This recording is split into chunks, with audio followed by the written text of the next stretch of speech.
Hello friends, myself Dr. Ashfaque, and in this video I will explain you about the Becker Muscular Dystrophy. What is Becker Muscular Dystrophy? What are the causes of Becker Muscular Dystrophy? What are the symptoms of Becker Muscular Dystrophy? What is the life expectancy of a person who is suffering with Becker Muscular Dystrophy? How can we diagnose this problem? And is there any chance of treatment or improvement in this problem? If anyone is suffering with Becker Muscular Dystrophy, how can we treat with homeopathic medicine? So all this I will explain in this video.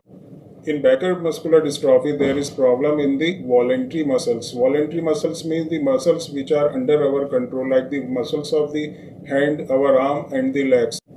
In Becker muscular dystrophy, the weakness starts from the hip area, then it goes to the pelvic area, then thigh, and then to the leg. Then it comes to the shoulder, and then in advanced condition, the weakness can come in the muscles of the heart also. The name of the Becker muscular dystrophy, Becker, it comes from the name of the scientist or the doctor, we can say German doctor, whose name was Peter Emil Becker, who discovered this muscular dystrophy.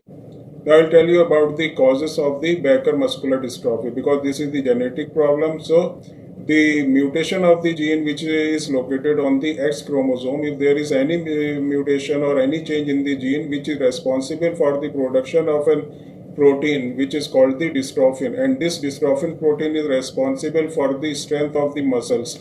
But when we expand and contract our muscle, there is something degeneration or breaking of the muscles takes place, which makes the muscles weak.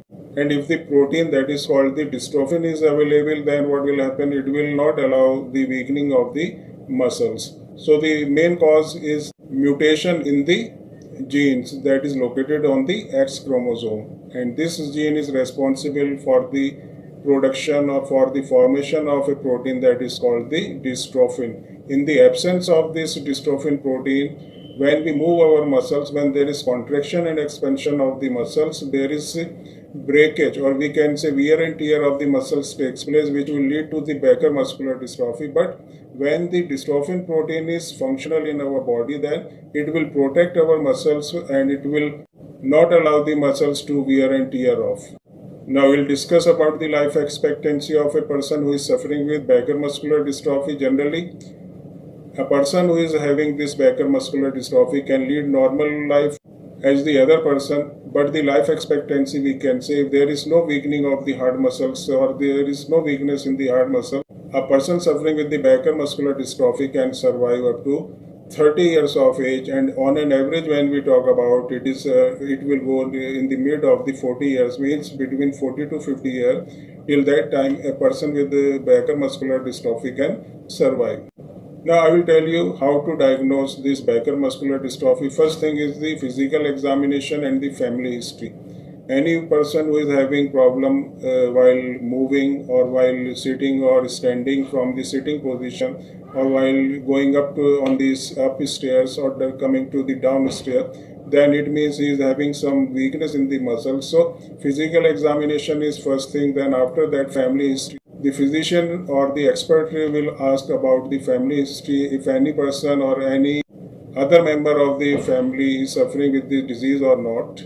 Second is the blood test. In blood test, there is testing of an enzyme that is called the CPK, creatine phosphokinase. When there is breakage of the muscle, so this enzyme is released because of the breaking of the muscles, and its level in the blood will increase, which will prove that there is some problem in the muscles which can lead to the muscular dystrophy also.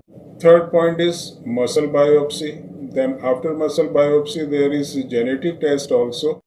After that, one more test is there that is called electromyogram, in which it is checked that whether the muscles weakness is because of the problem in the muscles or in the nerves. So this is checked by the test that is called electromyogram, and the weakening of these muscles of the heart is checked by ECG. So these are different types of tests which will prove that a person which is having problem in walking, moving, or any other movement in the hand or in the legs is having muscular dystrophy, or the reason is something else. Now we'll discuss about any treatment, any other way by which we can lead to the improvement in this condition of the muscular dystrophy. So when we go to allopathic medicines, in allopathic medicines, multivitamin and some steroids are given. But these steroids, they will give initially they will give some benefit, but after some time the condition become worsen. In homeopathy, many effective medicines are there which are having very good result on this problem.